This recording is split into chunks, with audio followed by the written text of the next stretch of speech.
This is the James Crepea Show. Most of the time, just eat, play, sleep, and then just do it again. Oregon Duck beat reporter for the Oregonian, James Crepea. Yeah, hopefully you have some big wins early this season. That'll mean you've been a better commissioner. He graduated from Ohio State and covered Auburn. We'll try not to hold it against him.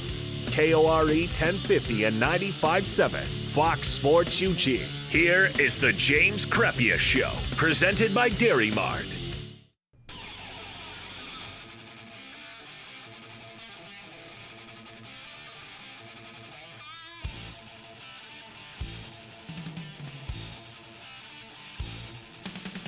Hit the lights and lock the doors. Welcome, everybody, to the James Crepea Show here on Fox Sports Eugene on this Tuesday, October the 22nd. I am James Crepea, the Oregon Ducks beat reporter for the Oregonian and Oregon Live. That's where you can find all my work covering the Ducks. Had quite a bit of it already from this past weekend, obviously, with the big win over Washington and setting up for yet another big game week this week between Oregon and Washington State. That's where we'll spend most of the time this week for the Ducks. Plenty of issues to discuss, both offensively, defensively, etc. Obviously, the 4-year losing streak to Washington State. We'll get to all of those things over the course of the week, as we always do, with Oregon State in a bye week. Not exactly a ton to touch on with them, but we will get to some issues with the Beavers as well.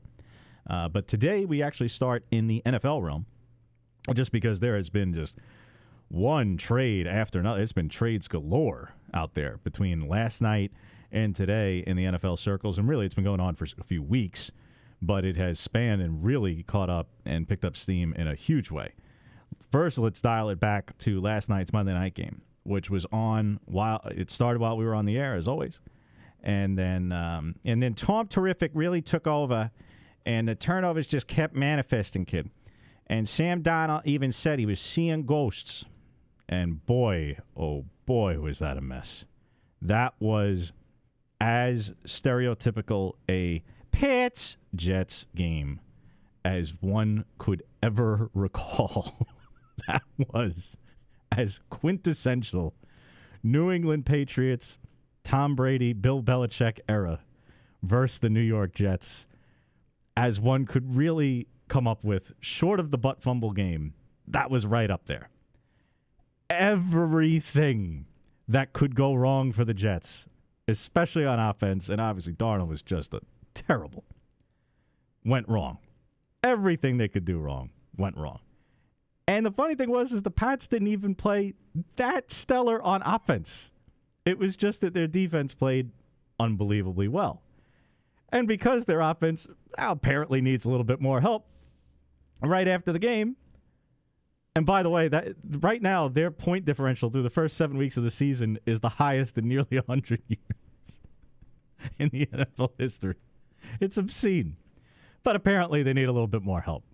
So shortly after the game, overnight, many of you were probably asleep. I was not, because I don't know, I don't believe in it. They acquired Mohamed Sanu from the Falcons for a second-round pick. That's all. That's all you need to do. Yeah. Just add a 6'2", 210-pound receiver.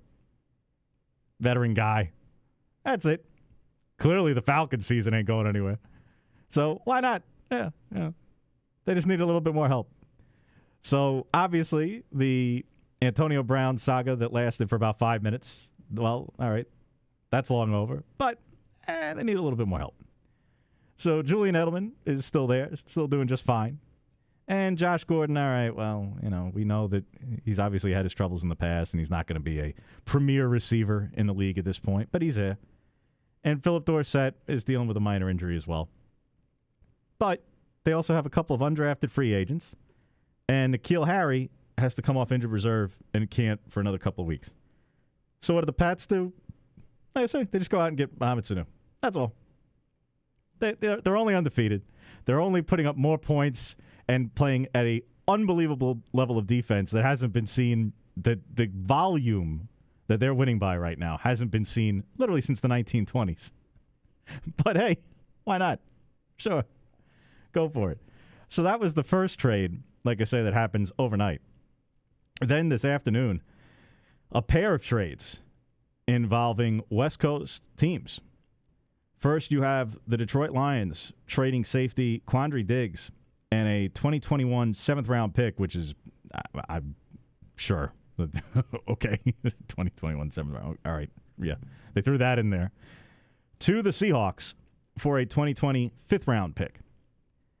Diggs has been a starter for the Lions in the secondary for the past couple of years, and apparently this is not exactly going well in the Detroit Lions locker room. Darius Slay, who's a Pro Bowl corner for the Lions, tweeting out quite a few things in frustration about this already. But yes, Quandre Diggs on the move from the Lions to the Seahawks. The Lions, who just put Jajuan Johnson, their star running back, on injured reserve, hoping that he might be able to return later in the season. But sounds a bit like that might be a little bit out there, given that he's having knee surgery in the process, which is quite unfortunate. But they're losing an offensive player and then just traded one of their defensive starters for a draft pick. And not even a particularly high-round pick, a 5th-round pick. Now, I know Diggs has been in the league for a while, but still. So there's your second trade. And then the third trade of the day of major magnitude being that the 49ers, the undefeated San Francisco 49ers, acquire Emmanuel Sanders and a 2020 5th-round pick from the Denver Broncos. And they gave up a 3rd and 4th-round picks for next year. This is quite the whirlwind in the NFL. I remember a time in the NFL not that long ago where trades were virtually unheard of. And if it did happen, it happened in the offseason. Now, we're in an era of this league where trades are happening at an unbelievable volume. And yes, it's not only the star player who's holding out or doesn't want to be with the franchise anymore. There's some personal conflict like with Jalen Ramsey or whatever. There are other things. Because, yes, Mohamed Sanu had been rumored to have been traded for, or in trade talks for some time, including to the Patriots. And Emmanuel Sanders apparently has had quite this divide in-house with the Broncos. And it comes across even in a couple of statements today. So, for instance, Niners GM John Lynch, here's his statement on acquiring Emmanuel Sanders. Emmanuel is a passionate football player whose toughness and competitive nature have helped him become a dynamic playmaker in this league. He possesses a number of qualities on and off the field that we value in our players. His familiarity in a similar offensive system will allow for a quick transition. We're excited to add Emmanuel to our roster and look forward to seeing him positively impact our team. All right. Then you have John Elway of the Broncos putting out a statement to the same effect, but giving up Emmanuel Sanders. When we look at it, Emmanuel had issues and we had issues, so that's why it was a good time for us to go in different directions. With that being said, we were able to get the value that we thought was fair, so that's why we decided to make the deal. Now, I am not as well-versed in every which little thing that goes on in the end, every single NFL team, and that's just not possible. It's not my primary job. So we will look to have on Therese Paylor of Yahoo Sports, obviously who's joined us before. I will look to have on him back on the program at some point, maybe this week or maybe, frankly, after the trade deadline, because at this point, why stop here? There's only going to be who knows how many more trades between now and then. Trade deadline in about a week. We'll see how it pans out. But whether it's Therese or one of the other NFL side reporters, to really delve into just the sheer volume of it, once all the dust settles, what this all looks like, and in the Broncos realm with this trade of Emmanuel Sanders to the 49ers in particular, from what I was reading on the topic, it sounded as though, as Elway's statement alludes to, there was issues between the two sides. Something took place with Sanders and the Broncos during their game against the Titans, in that he left the field, he came off the field, he was sidelined due to what was said to be an injury. But I don't know. I don't know enough about it. I don't know all the specifics. I haven't read every single thing on it. So I don't know if this is he took himself out of the game and didn't wish to continue. I don't know if they took him out of the game and he wasn't happy about it. Something happened there. And there has clearly been some friction between the sides ever since. Well, lo and behold, winners. He is on his way out and over to, again, the undefeated 49ers. So there you have the undefeated Patriots picking up a receiver and the undefeated 49ers picking up a receiver. And then the Lions, who on one hand, kind of give them credit just for fighting at the level that they have so far because they've dealt with some injuries. But now dealing with another one to their star running back and trading one of their more significant defensive players. This is not the usual NFL. This is not the league that you want to talk about. This is not what I am used to. This is not how the NFL usually plays out. Not even close. This is not normal at all.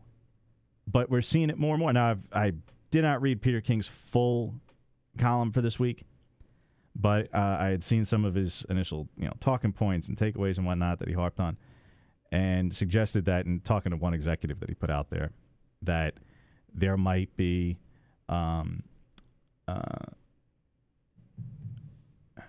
basically there could be a future where it's NBA-like. You mean like the tanking that's going on? NBA-like in that you could see NBA-level trades. Okay. So, but we'll get to that in a bit. We'll chat plenty of Ducks, Beavers, and we'll have Lauren Kirschman on, who covers Washington for the News Tribune up in Tacoma at the 5 o'clock hour. All that coming up. You're listening to the James Crepea Show on Fox Sports Eugene. And we welcome you back to the program. We have breaking news here on the program. During the break came up Oregon wide receiver Brendon Schooler, who, as we all know, missed the first 4 games of this season due to a right foot injury that required surgery, had come back from that injury, joined the Ducks, was just with them up in Seattle for the win over Washington. Brendon Schooler has entered the NCAA transfer portal. He will be doing so as a graduate transfer.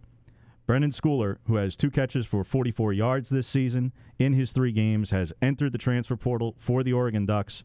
So one of their starting receivers, again, a young man who obviously is beloved by this fan base, is a multi-time All Pac-12 honoree as a special teams player, and was going to be a significant player for this receiver corps, has entered the transfer portal. That literally happening mere minutes ago. I've just broken that news on the for the Oregonian and on OregonLive.com. I will continue to update that story. But as we are live on the air right now, we will discuss this breaking news in this nature. This is obviously a bit of a shock. I quite literally needed to get beyond double confirmation on this because I wanted to make sure my eyes were not deceiving me when I got wind of this. This is extraordinarily surprising. Not a knock on Brendon Schooler in any way. He, like any other player, is afforded every opportunity to pursue something like this. Let's also leave the door open because it has to be part of the conversation that, hey, now listen, he's played in 3 games. He has not played in all 4. Number 1. 2, even if he does play in the 4th or not, he has 2 weeks to remove his name from the transfer portal and return to Oregon if he so chose. So without hearing from Schooler directly on the record on this or from Mario Cristobal on this, we do not know if Schooler is doing this to see is there an option out there for him if he wanted to go this route, and if not, to stick at Oregon and finish out his season, or if he is dead set on leaving. We spoke with Marcus Arroyo and Justin Herbert and several offensive players earlier today. No, Schooler was not among them, but quite frankly, I'm not sure anybody would have requested him today. I did not, personally. Not exactly out of the blue, or out of the ordinary, I should say. Plenty of guys who you ask to talk to, plenty of guys you don't ask to talk to.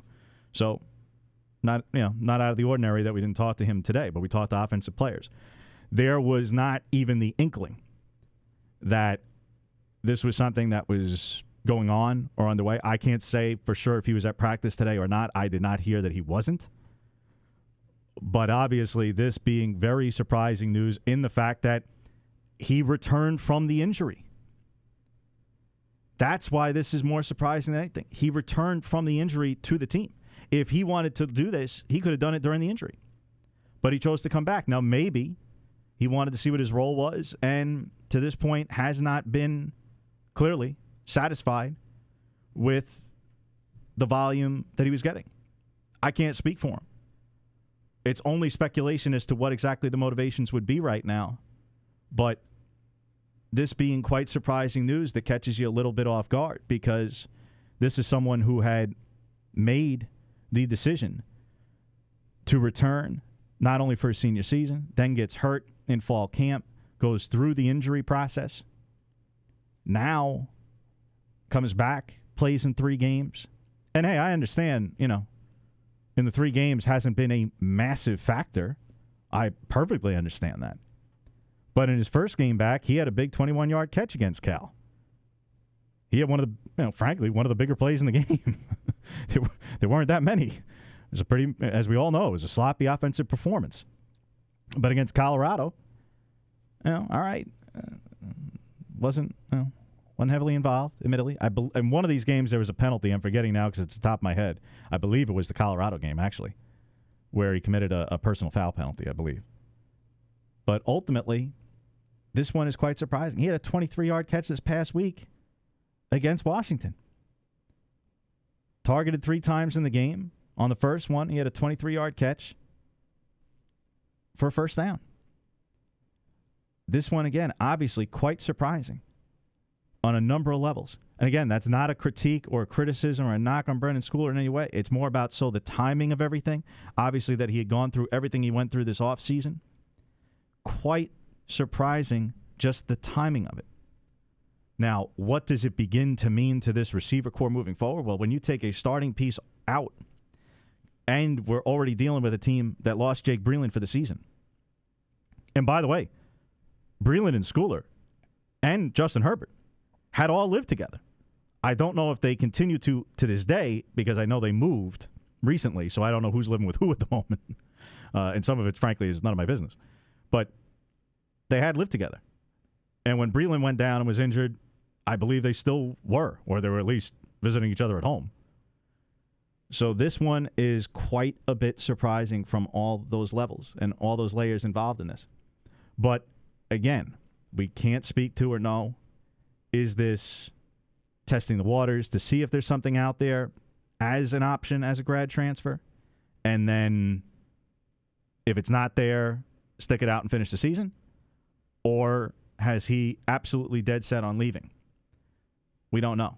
We'll hear from Mario Cristobal tomorrow after tomorrow's practice. We now know, I wonder what the first question is going to be. As if this game week wasn't big enough with Washington State. And yes, there are some, and we're going to be talking to Andy Avalos and defensive players tomorrow, and there's some issues for the defense to correct after giving up 31 points, which for most defenses is a normal day at the office, but for this defense was considered wildly outside the norm. But all of that now goes way to the back burner, because Schooler was a starter. Again, he had come back from injury. You're talking about a guy who was seen as such a leader on this team that he was on the travel squad at Stanford, having no chance to play in the game. And he spoke to how important that meant to him that Cristobal wanted him on that trip, that he had no expectation of making the trip, but when he saw his name on the list, he felt that honored. That was only a few weeks ago. So that's why I say this is so confounding and surprising, is because of the timing of it, of all these things. But that said, because of the transfer portal, which has only existed almost exactly a year to the day, it was sometime in October. Somebody back there would be able to figure it out for me nationally, whether it was early October. I think it was around the 15th, to be honest. Right around this week last year, for all sports where this started happening. So is this now the new norm? Hey, everybody's going to have to adjust to it and get used to it. But fact of the matter is, this is a major, significant development insofar as who saw this coming. Very surprising. And again, I hope Brenden Schooler gets exactly what he wants out of this. I wish him the best of luck. I have no problem with him doing it. I understand that Oregon is certainly going to feel a hit here to its receiver core. But ultimately, as I had said when he got hurt, let's not make his absence out to be something that was going to seriously devastate this team, because while he meant a lot in leadership, in intangibles, enormously in intangibles, that I will never understate. What he brought to the field by means of production was not always that enormous. It wasn't. He was a major contributor on special teams, and if he ever got a shot as a punt returner, he might have been, but clearly Ugo Amadi's pretty good at that, and, Javon Holland's only leading the country. So you can't really knock what the coaches have been doing in the punt return role the past couple of years. They have some pretty good players there. But in the receiving realm, and this is a converted defensive back, mind you. So let's keep that in context as well. You're not talking about a guy who came in as a 5-star receiver out of the high school realm. You're talking about a guy who came in as a defensive back, began his career as a defensive back, and switched to receiver. So all the knocks on the Oregon receiver corps last season after Dylan Mitchell about drops, which is a perfectly valid criticism, but about every which guy up and down the list. Let's remember that the top 2 leading returning guys from last season, Jalen Redd and Brendon Schooler, are converted defensive backs. And Jake Breland, who is obviously in the tight end realm, is now out for the season. And your next receiver in terms of production was actually C.J. Verdell. Your leading returning receiver, tried and true, through and through, from life, from time immemorial, was Johnny Johnson III, who dealt with drop issues and is now one of your most dependable receivers. So that was what was coming back. And that's why I say I never wanted to overstate what Schooler meant on the field, because he had 21 catches for 203 yards and 1 touchdown last season. This was not a guy who had 40 and 50 and 60 catches and 400, 500, 600 yards. And that doesn't mean that he's any less the person. I'm just saying that when you're talking about what was the impact on the field, I thought it was more an intangibles loss and a special teams loss. Certainly a special teams loss. All right, well, now that he had come back, frankly, his production so far, while relatively low, I thought was more or less in line with what one would expect. He made a couple of nice long catches. He had a 21-yarder and a 23-yarder. All right. Is that a lot to write home about? Well, no, but I don't know what exactly you expected Brenden Schooler to do when he came back. To have, 6 and 7 catches a game for 100? I mean, that's never been who he was. So being the occasional big play guy and having that chemistry with Herbert, all right. But I can't speak for Brendon, but I never expected him to go out there and be putting up 75 to 100 yards a game. I didn't. I just didn't view that as particularly realistic. But if he's looking for that, and that may be the case, well then, yeah, I think it's probably time for him to move on. And it could also, as I say, it could also be a means by which he explores his options and decides to stick it out. Don't know. But this one, as I say, breaking news. I posted it for the one sentence that I've got at the moment. It has, I cannot keep up with my timeline. So for those of you who are listening out there who have seen it and hearing me discuss it, I can very much hear you through the world of social media because I literally can't keep up with it at the moment. So yes, I knew this was going to be something that drew a lot of fan reaction because, again, I understand this is a beloved player. And the big catch that he had a couple weeks ago against Cal, hey, that drew one of the loudest reactions during that game. Other than Cyrus Habibi-Likio tackling the idiot fan who's on the field, and then ultimately the Habibi-Likio touchdown and the Jalen Redd touchdown, I think Schooler's catch was probably number 3 or 4 in the list. It's what he means. It's what he means to this program. It's what he meant from an intangible standpoint. So there are players who could leave a team, even if they statistically weren't enormously important. And you go, man, that loss is actually going to have some impact. Versus guys who, yeah, you know what? Guys who leave and look to move on, sometimes, hey, it doesn't work out, and they got to look on to greener pastures. This is one that I'm telling you, it's not going to necessarily hurt by means of production. It does hurt special teams again, but it doesn't necessarily hurt by a ton by means of production. But from a leadership standpoint, never going to understate what Brenden Schooler brought to this program. Never. You find me at other programs, injured players who are on travel squads in conference play when they have no chance to play. You'd be hard pressed. That's how much he meant to his teammates, to the coaching staff. That didn't change in a month. We'll continue discussing this coming up, and you can give us a call on the Davis Roofing Hotline at 541-343-KORE to share your reaction to this news. Again, breaking news if you've missed it in the last 15, 20 minutes or so. But Oregon Ducks wide receiver Brenden Schooler has entered the transfer portal and will be looking to move on and leave the program. That happening quite literally in the last 15, 20 minutes. I broke that on OregonLive.com, and the reaction in the 15, 20 minutes since has been, as one would expect, to a player who's been beloved by this fan base. A fan base that, again, you can feel free to give me a call on the Davis Roofing Hotline at 541-343-KORE. That's 541-343-5673 to discuss the impending departure of Brenden Schooler from the Oregon Ducks. You're listening to the James Crepea Show on Fox Sports Eugene. For those of you who missed the last segment in the breaking news and are just joining us, Oregon Ducks wide receiver Brenden Schooler, senior who missed the first 4 games of the season due to the right foot injury he suffered during the first week of fall camp that required surgery, came back for the last 3 games, had a catch in the game up in Seattle at Washington in Oregon's win on Saturday, had a big catch against Cal a couple of weeks earlier. Also had a penalty, I believe that did come against Colorado. Again, I'm trying to go through the old box scores here amid this breaking news. But Brenden Schooler has entered the transfer portal. So intending to move on and look for greener pastures. It is a bit surprising, yes, because of the timing, as we just went through in the last segment.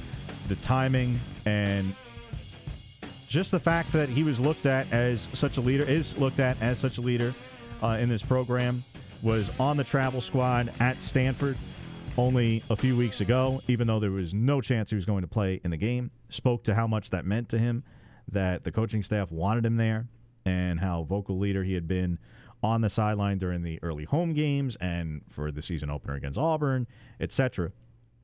And that making the trip to Stanford, even though he had no belief that he actually would, that yes, that meant something to him in a big way. And I have no doubt that was all legitimate. But having said all that, yes, the timing of this just comes as a bit of a surprise, although, like we commented on in the last segment, with the transfer portal and the 4-game redshirt rule now, this does not exactly ever shock you anymore. This one obviously drawing quite a bit of reaction from the Oregon fan base, as one can expect and fully understand. And I'm sure it will for the rest of the day and tomorrow and for the rest of the week. And we'll hear again from Mario Cristobal after tomorrow's practice and what exactly this means to the receiver corps, to special teams, and to the team as a whole. Because this is a player who, again, is viewed as one of the leaders of this team, respected in the wide receiver room, one of the major voices of a senior class. And again, let's face it, one of the close friends off the field of your starting quarterback. Again, Schooler, Jake Breland, Justin Herbert, and several other players all lived together. I believe still live together. That's the kind of bond that a lot of these guys have had for years. Now for Brenden Schooler to, in the middle of the season, albeit after he's played in 3 games because he missed the first 4 due to injury, and it was not the year that he was expecting to have by any stretch, electing to move on. And again, I don't knock him for it. To me, any player is afforded the opportunity to pursue these kind of options if they so wish. That's what the portal is there for. And can't speak for Brenden Schooler as to why he is choosing to do so, other than the fact that, like every player, everybody wants playing time. Now, he was a starter, so you can't say, well, he wasn't playing. Well, no, he was playing. But the other side of it being not just playing, but contributing, especially when you're a senior, especially when you're trying to put yourself in his best light possible to be at the next level. This one undoubtedly stings in a big way for this program, for this senior class. And what does it mean, though, now for the Ducks as they move forward? What is going to be the shakeup at the wide receiver position? On paper, Brian Addison is the co-starter at that particular wide receiver position, and Jajuan Johnson is listed a spot behind. Now, we all know that Jajuan Johnson was expected to be a starter prior to his injury that kept him out for the same first 4 games, though he did not travel to Stanford. And yes, he has played in the last 3 games, but unlike Schooler, in that game against Cal, wasn't even targeted, let alone how to catch. Then against Colorado, yeah, he got involved. He had 2 catches for 36 yards, was targeted 5 times. There was a throw in the end zone that I never reviewed the tape in gross detail as to whether or not you want to call it a drop or it was just a little off or whatever. He got his hands on it. Most receivers will tell you if you get your hands on it, you got to catch it. Okay. And there was one by the sidelines, and I'm forgetting where the other one was. That was an incompletion. I think it may have just been off target. So bottom line, he was at least targeted and had a couple of catches against Colorado. But against Washington, was only targeted once, and it wasn't exactly the prettiest of plays. So, spoke with Marcus Arroyo again today about it. Spoke with Mario Cristobal about it yesterday. Hey, where's Jajuan? What's going on? Seems like a 6'6" guy that, was a big part of the plans in the spring, even though he was only here for the second half of spring, that he would be part of the plans. So what's been going on? And they both attributed it to largely a guy coming off an injury, and there's some rust. All right. Somewhat to be expected. But as I write in today's story on Jajuan, and basically, when is he going to be a consistent contributor? In the remaining 5 games of the regular season, and we're not talking about a Pac-12 championship game because, 1, Oregon hasn't officially locked it down, and 2, while we all may expect it to be Oregon and Utah, it ain't official on either side yet. We got plenty of time to talk about that. But in the 5 remaining games of the regular season, on paper right now, the best pass defense that Oregon faces is ranked 72nd. 72nd. And they ain't Washington State. So, it's time for Jajuan Johnson to get more involved. That would have been the case whether Brenden Schooler was here or not. Now? Oh boy. This is really not all that dissimilar to the situation that Oregon found itself in the first 3 weeks of the season with Micah Pittman hurt, Brenden Schooler hurt, and Jajuan Johnson hurt. Because then they had Jake Breland. But now all that's happened in the weeks in between is a couple of guys coming off injury have gotten into the rotation, integrated into the box score. Micah Pittman's been the one who's been the most consistent, to the shock of nobody. But Schooler now electing to leave, and Breland, who was leading the way, now hurt. Hey, you're thrilled that Micah Pittman's a big part of it. But my question is yeah, you have Addison was listed as a co-starter. Johnson, third at that position, but now, all right, will be second or a co-split kind of thing. But this is an outside receiver role. My question tomorrow will be, hey, if Jajuan is still in this ambiguous and nebulous getting the rust off status, and let's not make Brian Addison's contributions out to be enormous just yet. He's had some catches. He has. Had a pretty nice catch, actually. His 13-yard catch against Washington this past week was a pretty big play on that drive. But I would argue that the best three wide receivers that Oregon can throw on the field at any given time right now are Jajuan Johnson III, Jalen Redd, and Micah Pittman. In terms of receiving yards, those are your 1, 2, and 3 receivers in terms of receiving yards, with Addison fourth. And remember that Pittman's only played in 3 games and has 9 catches for 148 yards. That's how fast he's had an impact. If you do that, does Redd go outside or does Pittman go outside? Does it have to be either or? Could they just rotate as to who's in the slot? Problem is every single one of them is awfully short. Jalen Redd is 5'8". Pittman is 5'10", maybe 5'11", probably 5'10", 5'9", somewhere in there. And Johnson, about 6 foot, roughly. That's not Brian Addison at 6'4" and change. That's not Spencer Webb at 6'4" and change. And that's not Jajuan Johnson at 6'6". And no, Schooler was not a particular vertical option by way of size. But he was a different skill set compared to some of these other players, even if his production was not at their level. Not now or really ever. So this being quite a surprise, it does shake up the receiving core. It does create, obviously, I would say, again, more so than the loss in production, this is going to be a loss in leadership at the position. And that is going to be hard. That will probably be the more difficult thing for this Oregon Ducks team to overcome.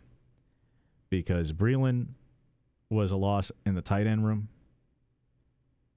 but Schooler was the voice for the receiver room. And now that one is injured and out for the year and the other is looking to move on,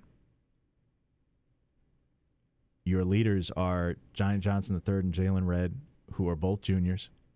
Now, Redd was already taking on a big leadership role, and that's not just saying things now that this is how things are unfurling. No, going back to the spring, Mario Cristobal talked about how Jalen Redd was taking on a bigger leadership role on this team. That goes back to March or February. You can go back and find those quotes. Well, now that onus just got ramped up in all kinds of ways. The burden of leadership now falls on Jajuan Johnson III and Jalen Redd more than they ever could have expected for this season. And again, I say, do not lose sight of the fact that one, while he is having a terrific rebound season from drops last year, nevertheless had drops last year.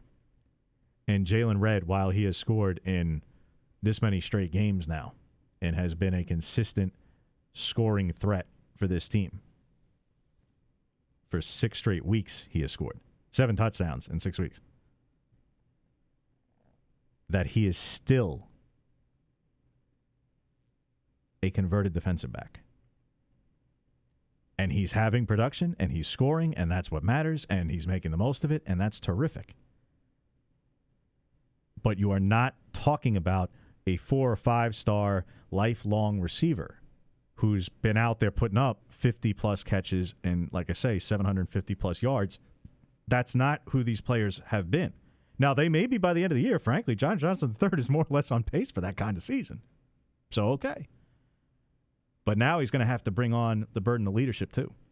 Not just production, not just answering questions and answering any doubts about his own abilities, which he has done largely already. But not just doing that. If you want to say he's checked those boxes already. Now, new box just showed up today. Now lead the group. And not just in terms of production. Now lead the group in terms of voiceful leadership. That falls on those two more than anybody. Because you know who doesn't fall on? Doesn't fall on Micah Pittman right now. Doesn't fall on Josh Delgado right now. Doesn't fall on Spencer Webb right now. Heck, it doesn't fall on Jajuan Johnson right now because we're talking about where is he even fitting in terms of being a consistent threat. So it's not on the freshman and redshirt freshman.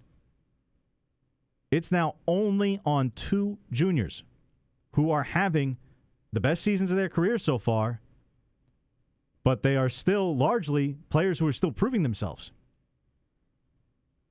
And not to get lost in all the shuffle, but just to show you how life comes at you fast in all this, Dawood Davis flipped back to defense as of Saturday, and that was still the case as of Monday morning. I'm virtually pretty sure he was still practicing with defense today. I would venture to guess he's back on offense tomorrow. And if he is, you want to talk about a guy who has absolutely put all personal interest aside, and talk about a guy who has had one heck of a tumultuous offseason where nothing has gone wrong for him personally. He has just been the team player who's gone along with the flow as a result of all the actions or unfortunate circumstances of others. Injury, departure, or what have you. But David Davis was taking reps with the defensive backs on Saturday at Husky Stadium, and as of Monday morning, that was a full-time switch back to defense. He won't even have it for 72 hours. That is brutal. I don't know how they can get around it without it. And Spencer Webb, we talked about, he may be back fully to tight end. What? I don't think so.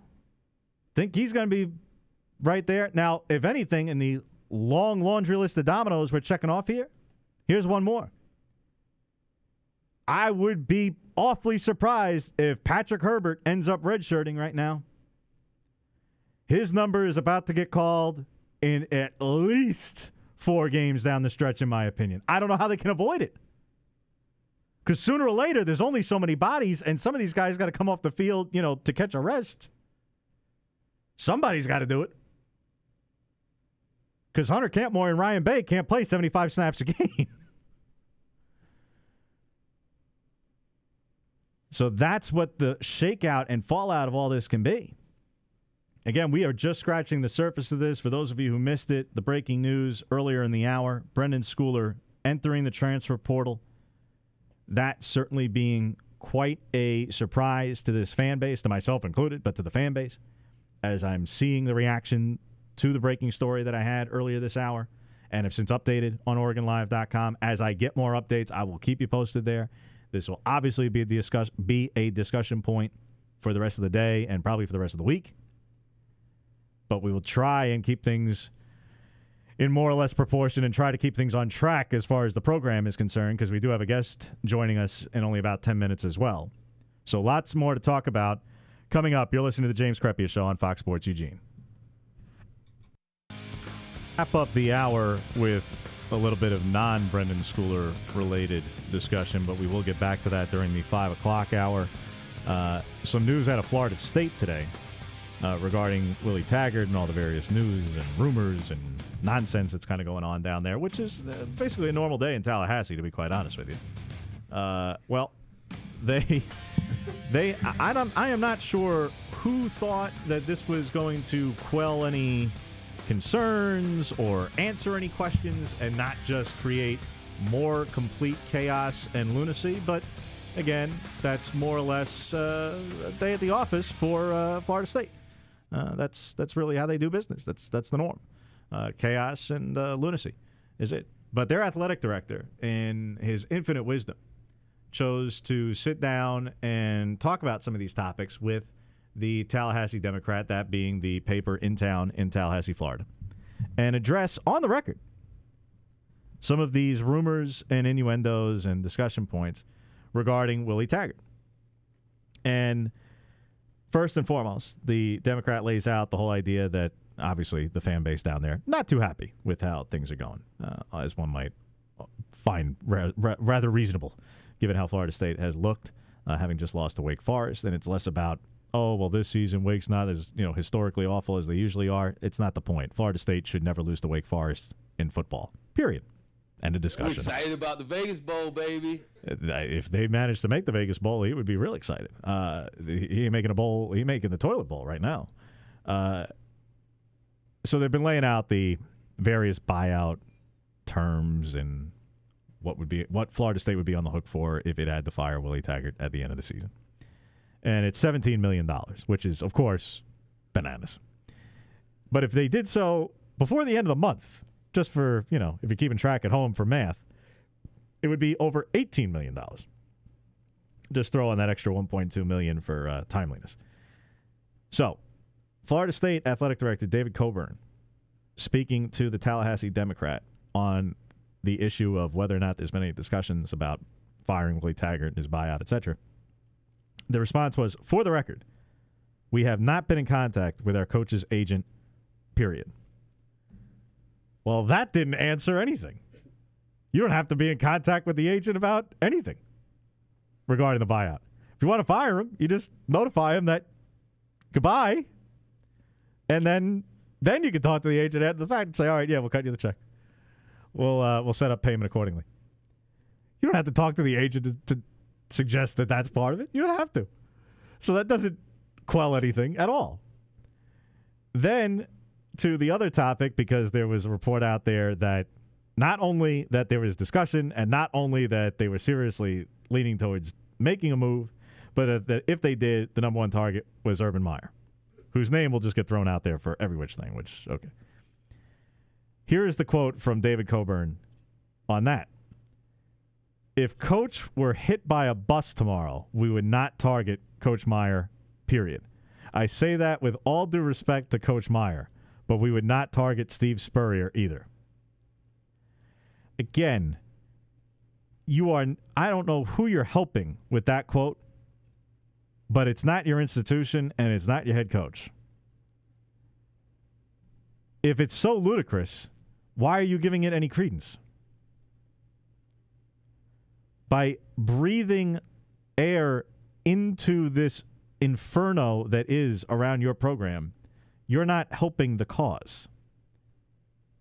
By directly addressing these rumors and innuendos, but then saying, no, they're completely outlandish and ridiculous. No. That's not helping. If anything, you just quelled that much more gas on the idea that you're going to make a move. Again, we'll have plenty more coming up. Lauren Kirschman will be joining us, covers Washington for the Tacoma News Tribune. You're listening to the James Crepea Show on Fox Sports Eugene. This is the James Crepea Show. Most of the time, just eat, play, sleep, and then just do it again. Oregon Duck beat reporter for the Oregonian, James Crepea. Yeah, hopefully you have some big wins early this season. That'll mean you've been a better commissioner. He graduated from Ohio State and covered Auburn. We'll try not to hold it against him. KORE 1050 and 95.7, Fox Sports Eugene. Here is the James Crepea Show, presented by Dairy Mart. We now welcome back to the program Washington beat reporter for the Tacoma News Tribune, Lauren Kirschman. Welcome back to the show, Lauren. Thanks for having me. Well, yeah, we just had breaking news down here, but being that the game was rather big, we will shift gears and stay on track with what was a rather big game between Oregon and Washington. What were your big takeaways, Lauren? And if it is from a Washington perspective, that's fine. That's certainly why we're having you on. What were your big takeaways from what was from our seats upstairs in the press box? That was a terrific environment, really as good as you're going to find in the Pac-12, and really great theater for a football game. But what were your takeaways from it? Yeah, I mean, like you said, great environment, a really enjoyable game to watch.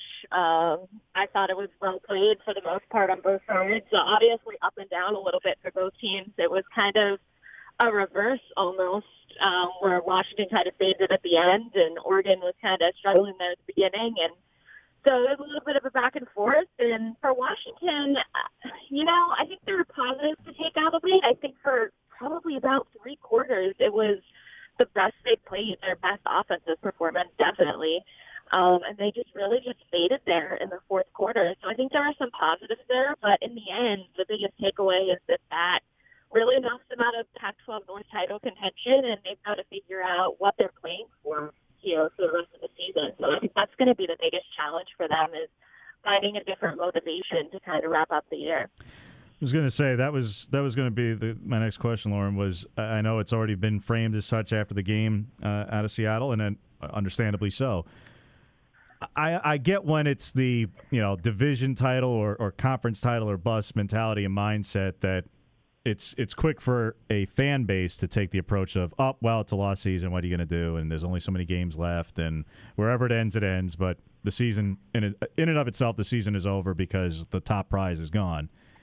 But that's clearly not what the players are going to do for the next month and a half. So what exactly is there, in your opinion, and when you were hearing from the players afterward, what were they saying regarding how they're going to try and approach? Because this is an off week, so you're not hearing from them during the week. So after the game Saturday, what was the initial reaction to, all right, well, if the division race is out and therefore the conference is out, what is the next thing? Yeah, they were asked about that a lot after the game. I think every player fielded a question similar to that at least once. And I think a lot of what they said was just there's still something to prove about this team. And I think coming into the season, the expectations were so high, probably too high, that they feel like they have something they need to show in these final games. And I think that starts when they come back against Utah. They get a signature win over a team that's ranked in the top 15. That shows that maybe they did have the talent after all. So I think that's what they're playing for more than anything, just to become that team that they were expected to be. And that's a lot of what they said. And afterward in the interview room was just it's a pride thing. They're playing for pride at this point to show that the talent is there and that this team would have been capable of winning the conference title. So I think more than anything else, that's what they'll be playing for down the stretch. Especially considering that it would really hurt Oregon's chances in a lot of ways if they were to beat Utah and in any way lower the relative standing of the Utes. They could certainly take pride in that if it means anything to them, for sure. Laura, from an assessment of the program standpoint, though, going forward, because already there's been plenty of critical things written about Chris Petersen, even before Saturday's loss, from national voices, and I think some of it was fair, quite frankly. That and believe me, I have no dog in this fight. I could care less from either side of this rivalry. I just think some of it is pretty valid in that. Look, he showed up at a time where Washington was pretty down. He certainly has had a good run of success there, but. That said, anytime that Washington has had a particularly big game in non-conference play during his tenure, they haven't showed up. And now, the last 2 years, losing to Oregon back-to-back, losing to Cal back-to-back, have things kind of taken a step back. And with that, there's 9-3 and a step back, and then there's 8-4 or worse and a step back. So, yes, they could beat Utah and maybe win out and okay at 9-3, and maybe they find themselves in the Alamo Bowl. But if it's 8-4 or worse, what are we talking about here in December and January about Chris Petersen and this program? Yeah, I mean, like you said, he definitely had been taking a lot of criticism even before this game, and particularly after this season. For his offense, the way it runs, especially, people have been pretty upset. They wanted to see more of the younger wide receivers. They want to see a lot less of the Wildcat. And like you said, just the criticism of these big games and not being able to get them. So I think it's going to be interesting to see how the rest of the season plays out. Like you said, if they do go 8-4, I think you're going to see that criticism really ramp up. And even 9-3, fans aren't particularly happy about this. But from my perspective, I still think Chris Petersen is one of the best coaches in the country. I don't know how you're going to go out there and find anybody that's better. I think that obviously you want to see, if you're a fan, the program go out and take a step forward and win these games, win a Rose Bowl, win a New Year's Six Bowl, win one of these matchups with teams like Auburn in the non-conference. I think that is the next step for this program. I just don't necessarily agree with what seems like at least a vocal part of the fan base right now that Chris Petersen isn't the guy to do that. I think that he could be the guy to do that. I think there probably will have to be some changes made, and maybe in the way that he does things. But I still think, like I said, he's one of the best coaches in the country, and I expect them to come out next season and kind of be able to build off this year and be right back at the top of the conference. Chatting with Lauren Kirschman, who covers the Washington Huskies for the Tacoma News Tribune. You can follow her on Twitter at Lauren Kirschman. Lauren, yeah, I certainly wasn't expecting there to be. They're not as lunatic a fan base as any fan base always seems, but they're not that lunatic to where they think that they're going to be moving on or something. I mean, that's just not happening. But having said that, in particular, if there's any additional losses that come, who becomes the target of the ire? Is it offensive coordinator only? Does it start sweeping into the receiver coach? Because clearly someone is going to have to pay in the eyes of the fan base. And if Peterson is above reproach, understandably, and if it's not on the defense and Jimmy Lake, though we'll get to some potential areas for concern on that defense going forward next. But if it's about the offense, is this falling squarely on the shoulders of an offensive coordinator, or does it move to the position coaches where, like I say, at wide receiver in particular, that's been a huge area of disappointment for this team for a couple of years running now?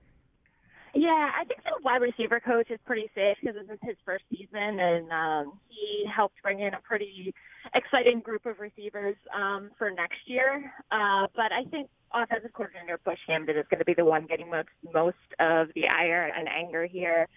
After the Rose Bowl loss last season, him and Chris Peterson talked about how they were going to look at the offense and they were going to make all these changes to the way they did things, and they wanted more explosive plays. And I don't think you've necessarily seen that happen. I think there's been flashes of it. I think you even saw flashes of it in the game against Oregon. But I don't think there's been that consistent improvement and that consistent kind of shift of philosophy that they talked about. So I feel like a lot of the anger is going to end up in Bush Hamden's direction and even leak over into Peterson as to figuring out this offense and how you can get those explosive plays and make it run more efficiently on a more consistent basis. To be certain.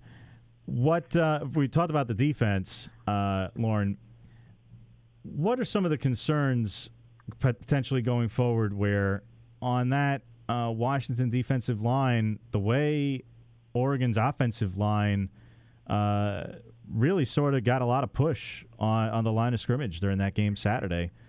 How much of that is that a concern going forward? Because is that basically going to be viewed as, all right, that was two physical teams going at it with a really good offensive line? Or if it happens again and again, is that a real cause for concern? Because I know that this is a defense that hasn't been getting a lot of penetration and a lot of sacks this season. Yeah, and that really goes back to last year.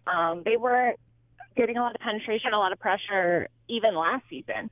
So there was a lot of talk coming into this year about how that was the focus, and they spent the whole offseason focus on that, which I don't doubt that they did, but I don't know that you've seen kind of the production that you'd want from that, especially against Oregon, as they weren't getting any kind of pressure. So I think it is a concern.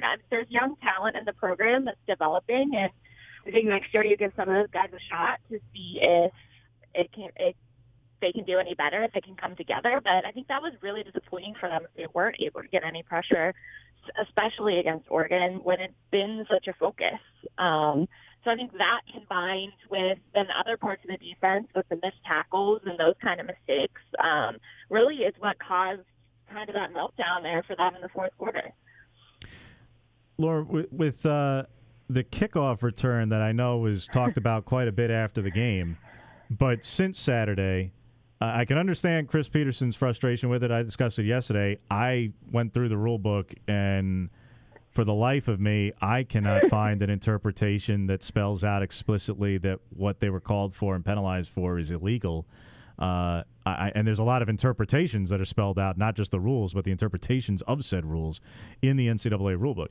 Has there been any additional clarity provided to anybody on the ground in Seattle by means of whether it's the Pac-12 office or anybody out there as to spelling out exactly why? Because I was listening to the telecast in the box, and whoever was the rules expert that they had on ABC was saying, yes, this is basically how the rule has now been implemented for the last year or so.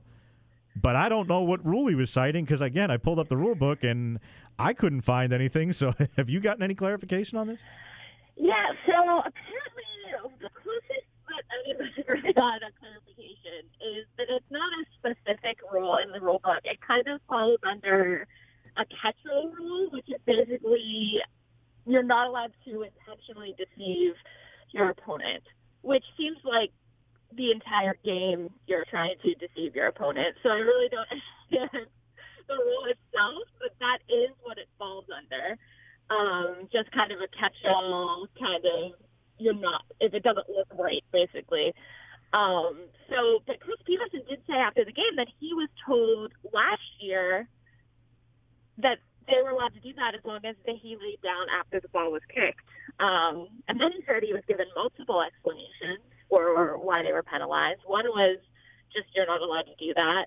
One was you're not allowed to lay down before the ball is kicked, which he didn't. And the other one was you're not allowed to lay down if your jersey matches the turf.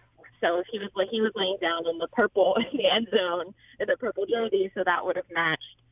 I don't know which one of those falls under the kind of catch-all rule, but that's the information that he was given. He did not seem satisfied with any of those explanations. Yeah, and as I had read on bannersociety.com with Alex Kirschman did a piece on just the whole idea and the play itself and how it's come up in the NFL and then in college over the last 4 or 5 years. And again, he certainly it was the most lengthy and well thought out and spelled out means of examining this issue, this rule. And again, no, did it make the biggest difference in the game? No, not exactly, but it was a momentum play for Washington at the time. And it's really more about should it have been called at all? Should the penalty have been called? And you're right. No, McClatchy didn't lay down before the kick. And had he done so, yes, there is the rule is that if you do that, you have to leave the field because you're viewed as an injured player. So he didn't do that. So then it becomes, all right, well, if that's not the case, and that legitimately is a rule, then it's this camouflage thing. But I'm with you. If it's all under this catch-all of intentionally deceiving an opponent, that's what sport is. So I don't understand how I personally, again, having no dog in this fight, I said this yesterday, and I'll say it again. I just do not think that penalty should have been called, and I thought that Peterson had a legitimate gripe there. And I hope that somebody gets a real well thought out explanation from someone in an official seat. I thought we were actually going to see a statement on the issue from the Pac-12. I really did. Because it was so ambiguous that none of us had the answer in real time. I don't even know if they really had the answer in real time. I think everybody was trying to figure out what exactly that fell under.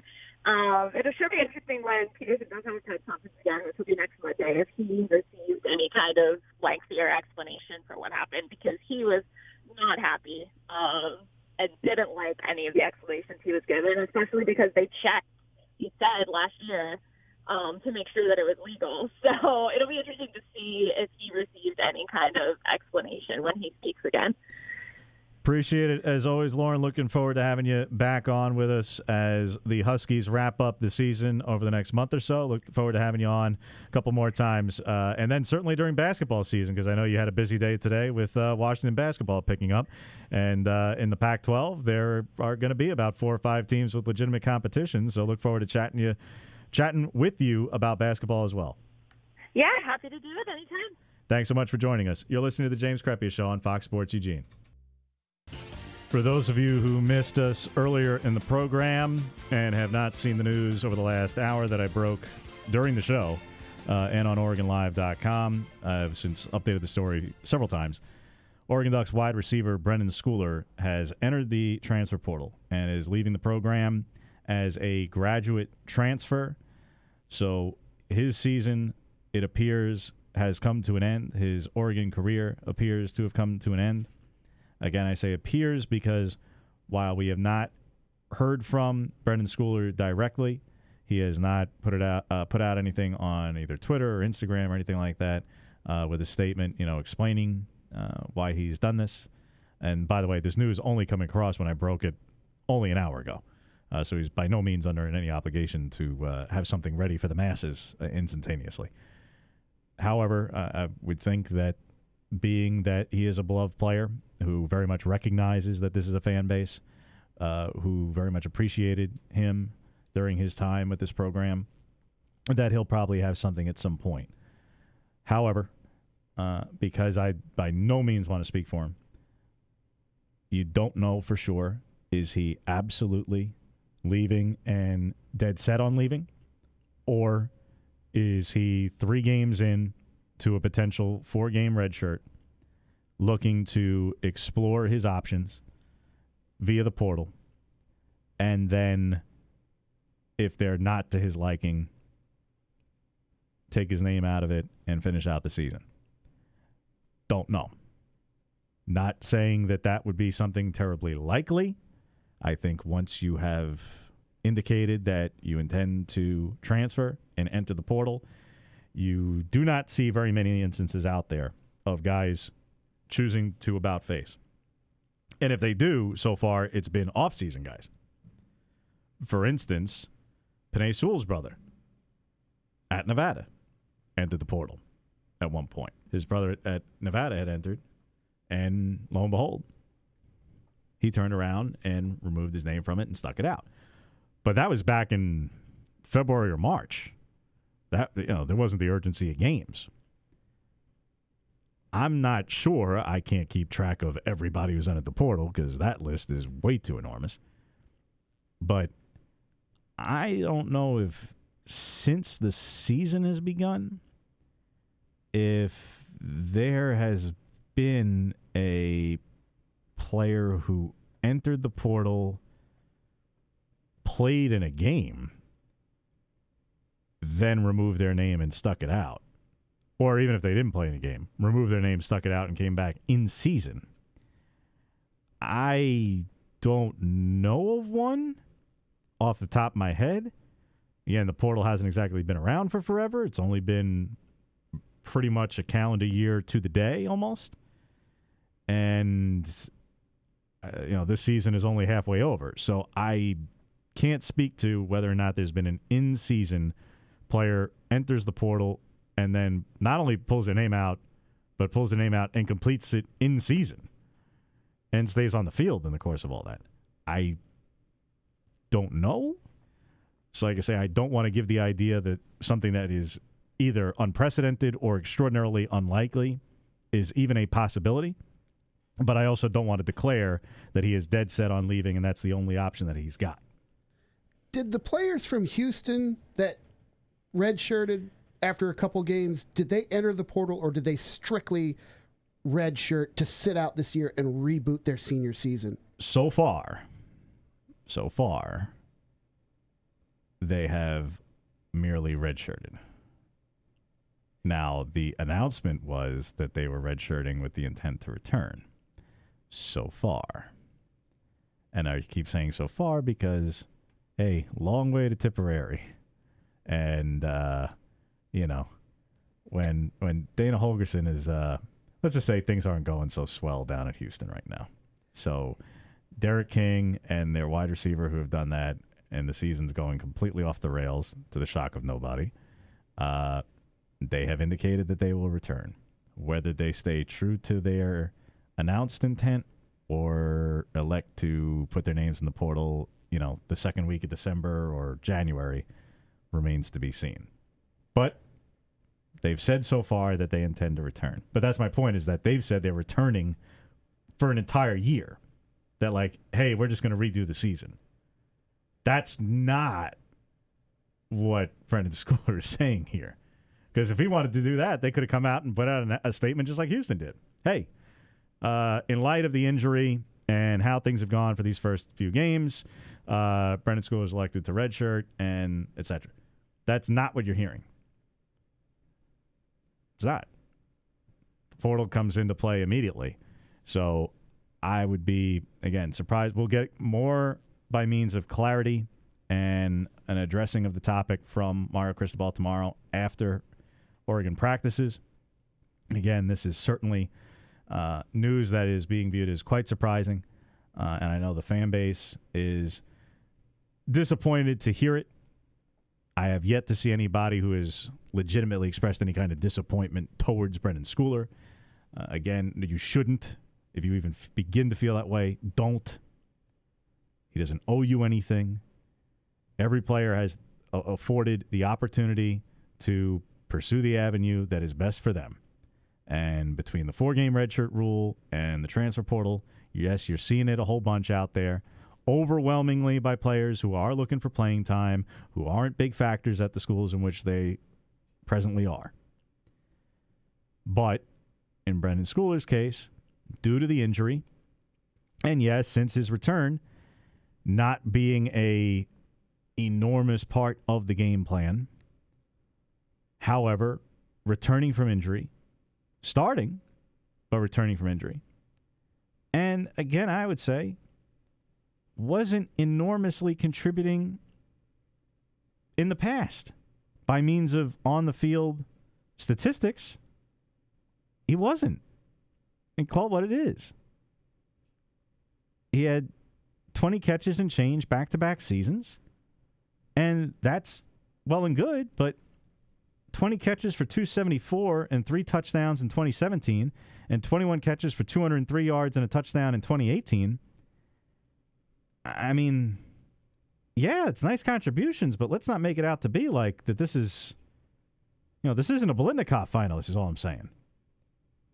So I can't speak for Brenden Schooler, but if he either felt like he wasn't being used enough or just saw that, hey, I've played in 3 games and between the injury and, you know what, I really don't want to go out this way and let me afford myself the opportunity for something else. All right. I can understand the disappointment.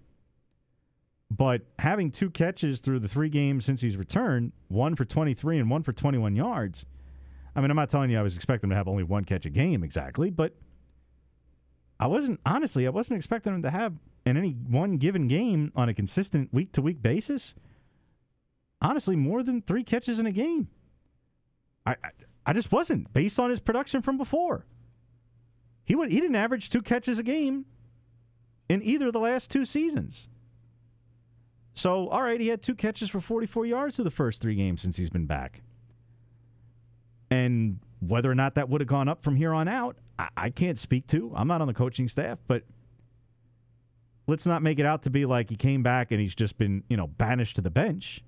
No.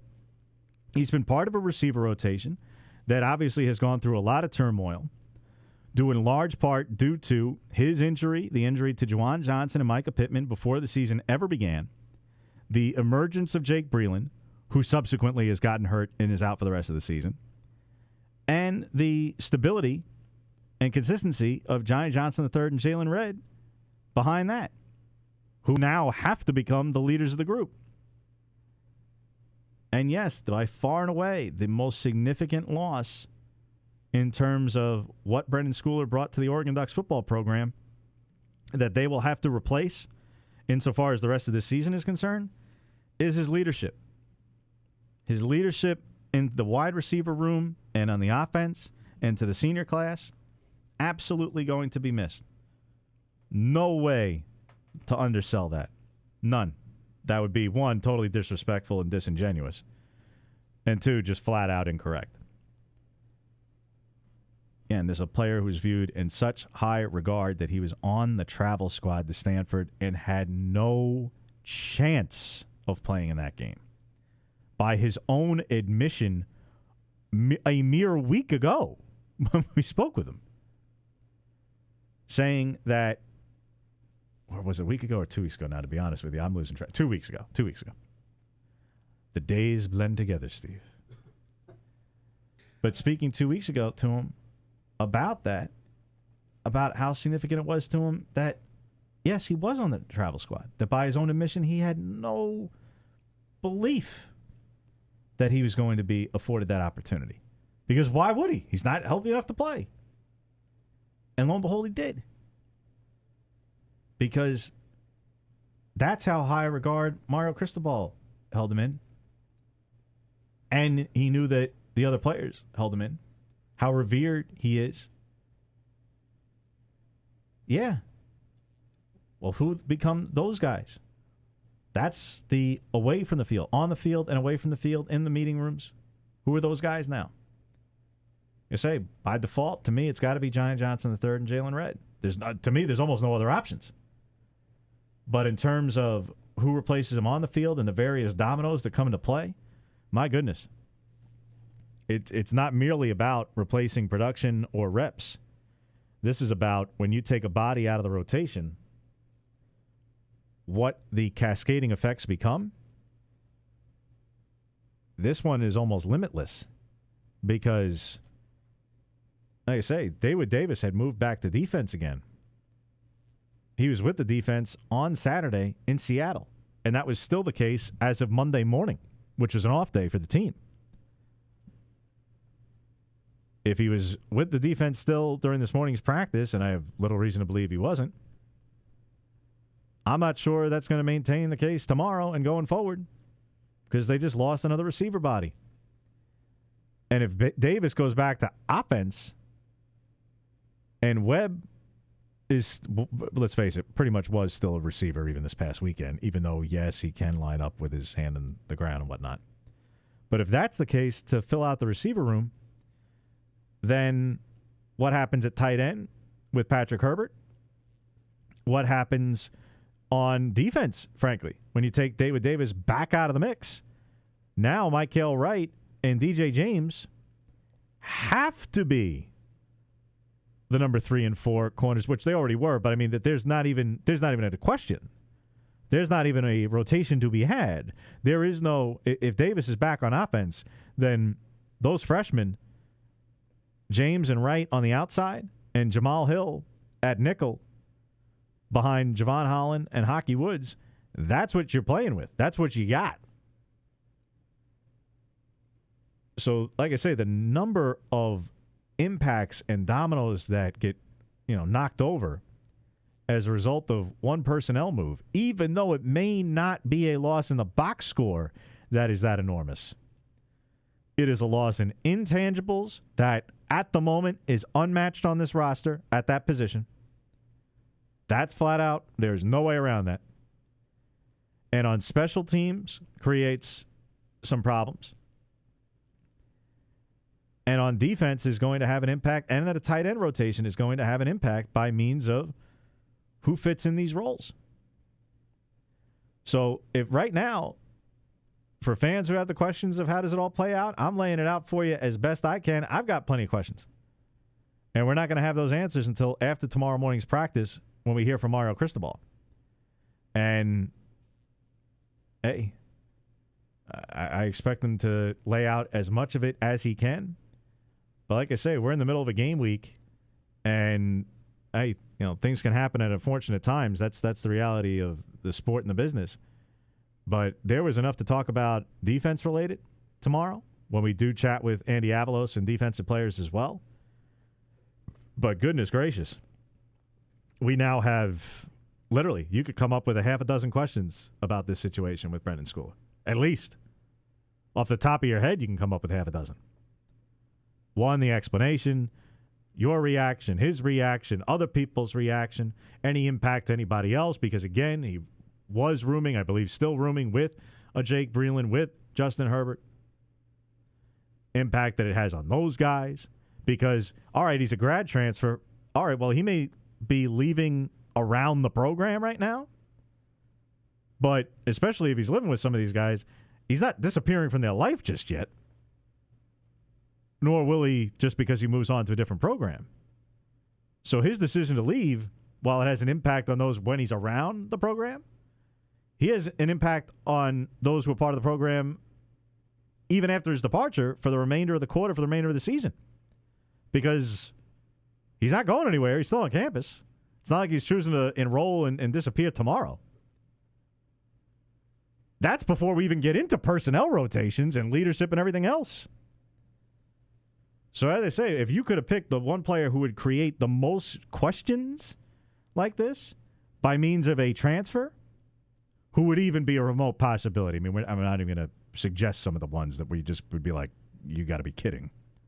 That there was absolutely 0% chance.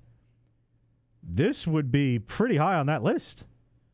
Because as I say, the number of moving parts that had started to move back in another direction now have to go back the other way again. And that's not blaming anybody. That's not, I'm just laying out the scene for you. So again, if you want to discuss it, share your reaction to it, share your thoughts on any answers to all these myriad questions that are going to arise as a result of it, give us a call on the Davis Roofing Hotline at 541-343-KORE. That's 541-343-5673. You're listening to the James Crepea Show on Fox Sports Eugene.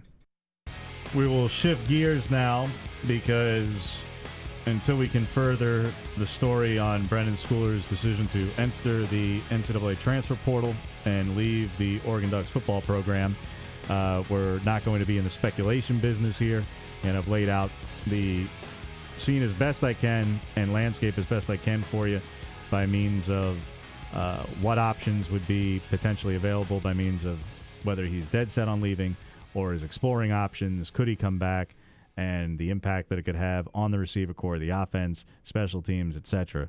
But until we can further it more, which we will do tomorrow after talking to Mauro Cristobal and getting as much insight and clarity on the situation as possible, I'm not going to just openly speculate.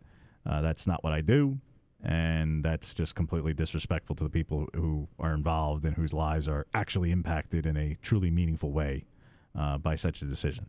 So I'm just not going to do that.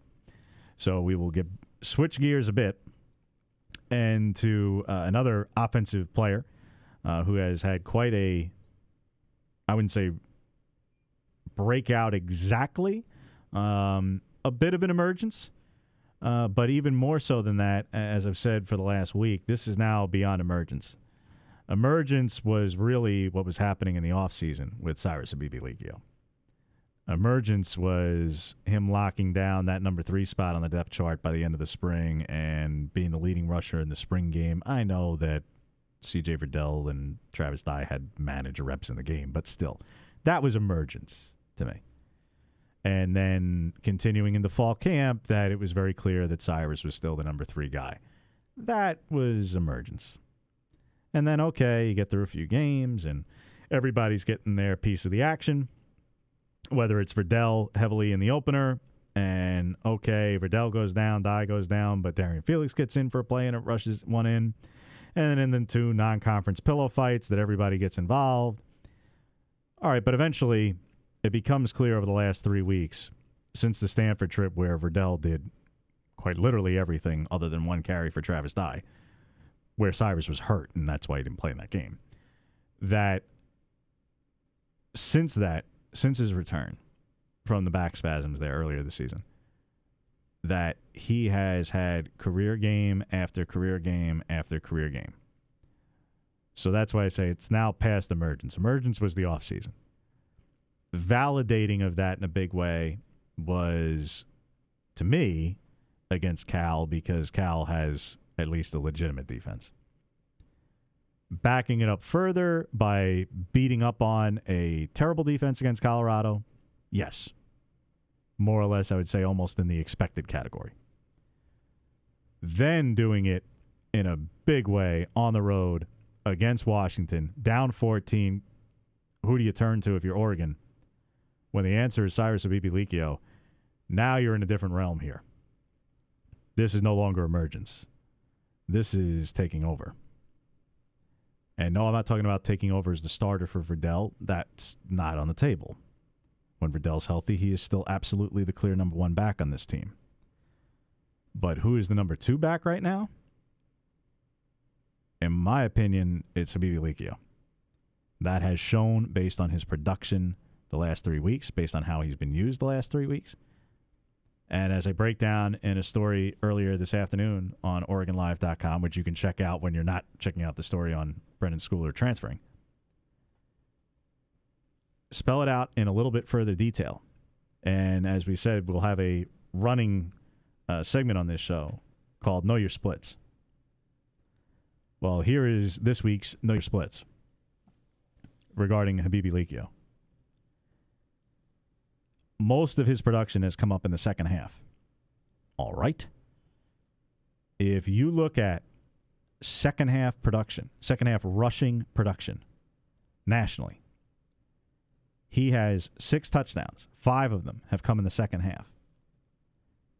There are only 20 players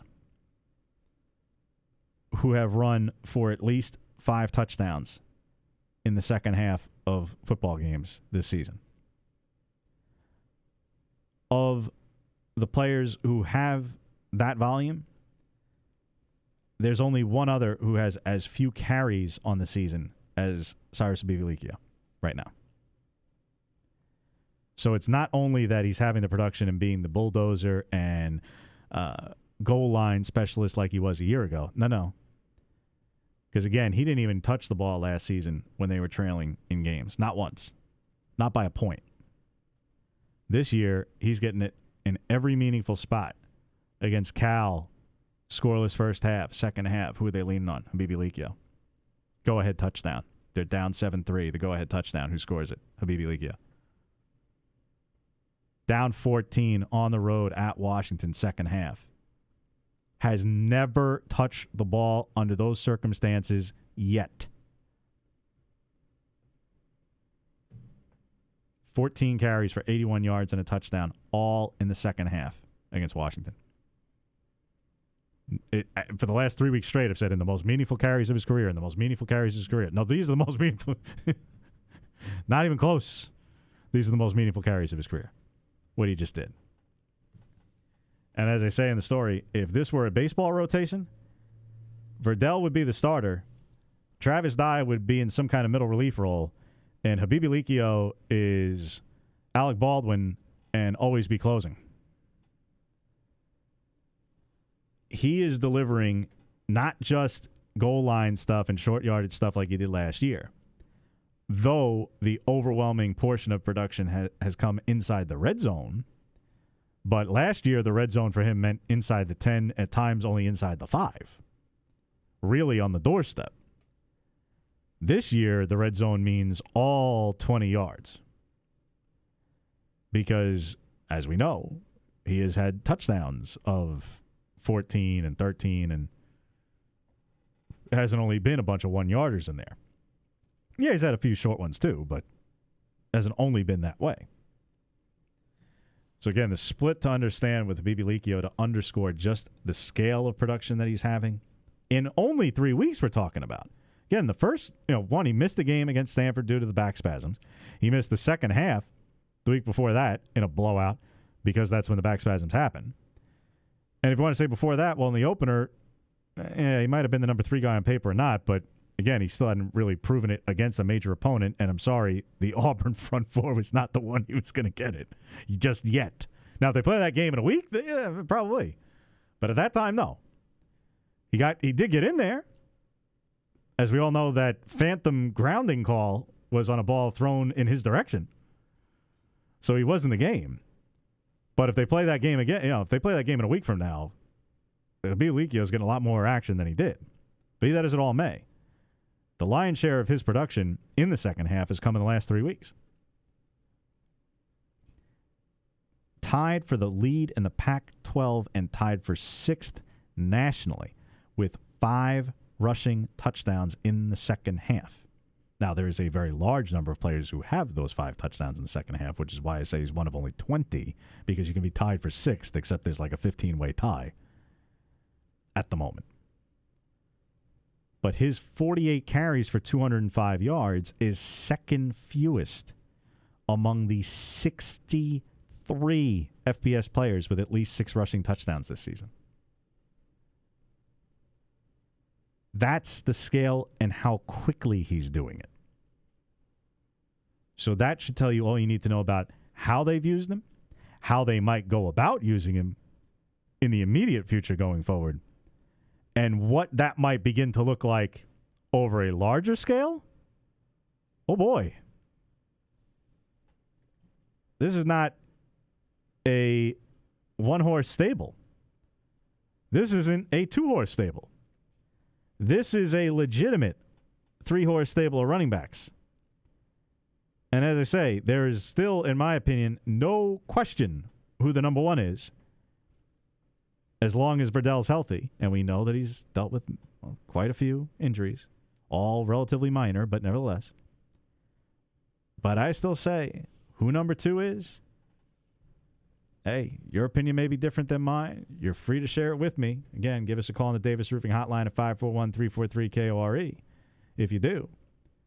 But in my opinion, based on the way his production has come out the last 3 weeks and the way this coaching staff's talking about him and his teammates are talking about him, the number 2 running back on this team is Cyrus Habibi Likio, and it would be awfully difficult for that to change at the moment. We'll wrap up today's show next with news from around the college football world. You're listening to the James Crepea Show on Fox Sports Eugene. As we wrap up another edition of the James Crepea Show here on Fox Sports Eugene, some news from around the college football world, not just today, but really over the last 24 hours or so. Again, unfortunately speaking, a lot of this injury-related. Yes, some transfers also going on elsewhere around the country. But a lot of this injury-related, and one of even more grave circumstance earlier today that was really unfortunate news to hear. But at USC, the running back core that was already hurt by injury to Malachi, obviously, well, it's even thinner. Marquise Stepp, the second leading rusher for the Trojans, he went down with an ankle injury that will require surgery. He'll be back in what is said to be a minimum of 3 weeks for that injury, at which point starts the question, how is that even not a regular season-ending injury for him? It just, I mean, why push it at that point in the season? But be that as it may, that's a second running back down with an injury. Well, third running back, Stephen Carr, had a hamstring injury in this past game as well. And it's unclear exactly to what extent and whether or not he'll be able to go for USC against Colorado on Friday night. If he's not, the Trojans will be down to a true freshman in Keaton Christian and a former walk-on who was placed on scholarship during camp this summer at running back. And Clay Helton had addressed this, I believe it was yesterday, saying that, yeah, in his 20-plus years, he hadn't had 3 running backs go down in the same week. But it's where USC finds themselves. So while, let's not kid ourselves, USC is still very much expected to win its game against Colorado on Friday, this game gets a heck of a lot more interesting by means of competition, where, hey, the line is 13.5. We'll pick the game later in the week. But I'm not sure that that's not totally reasonable, because if these guys were all playing, it would probably be significantly higher. No, you're not adjusting a line radically over one guy going down necessarily. But when you lose 3 players at the same position, I mean, running back in particular, there ain't a lot of options there. So that's where the Trojans find themselves. We'll chat with Antonio Morales again later in the week about that and other issues around USC, as obviously Oregon will travel to USC only a week from now after playing Washington State and after the Trojans play against Colorado on Friday night. So we'll have updates there. Elsewhere, South Carolina running back Rico Dowell not expected to play this week against Tennessee. He's dealing with a sprained right knee. That being the expectation there that he, again, will not play this week. Wake Forest, really its leading tackler, one of its major players, linebacker Justin Strand, will miss the remainder of the season after rupturing his biceps tendon against Florida State. So Wake, who beat Florida State and has been playing pretty well, frankly, might be the second-best team in the ACC behind Clemson. It's either them or Virginia. There's really not a whole lot of other competition out there. That conference is really, really weak. Well, Wake was in the mix for basically who was number 2 or 3 in that league. Well, their number 1 defender is out for the rest of the year, so that's certainly a brutal blow to the Wake Forest Demon Deacons. And as I say, the extraordinarily sad news earlier this morning out of Georgia Southern, freshman offensive lineman Jordan Wiggins passing away overnight. East Georgia Medical Center in Statesboro, Georgia, announcing that, and Georgia Southern announcing that this morning. Had seen some reports as to the nature of it, but without seeing it in too many places. Given the nature of things, when you're talking about something of this level of seriousness, I didn't want to get into the specifics again if it was just speculative or if it's been confirmed out there. But you can certainly follow that story and see updates there. Again, certainly a very unfortunate story out of Georgia Southern today as well. We'll keep you updated on, again, news as always from around the Pac-12, from around the college football world, and the days ahead as we wrap up another week and continue another week. Really, we wrap up. We got 3 more days. We got plenty of time to go. But tomorrow will be overwhelmingly spent on the follow-up on the transfer of Brendon Schooler. Again, this one breaking just earlier in the program. We'll have plenty more to discuss on this one over the course of the week, in particular tomorrow when we hear from Mario Cristobal, because, yes, let's face it, this one a bit of a surprise, but Schooler is certainly afforded this opportunity, as every other player is as well. That and much more coming up the rest of the week on the James Crepea Show. Hit the lights and lock the doors.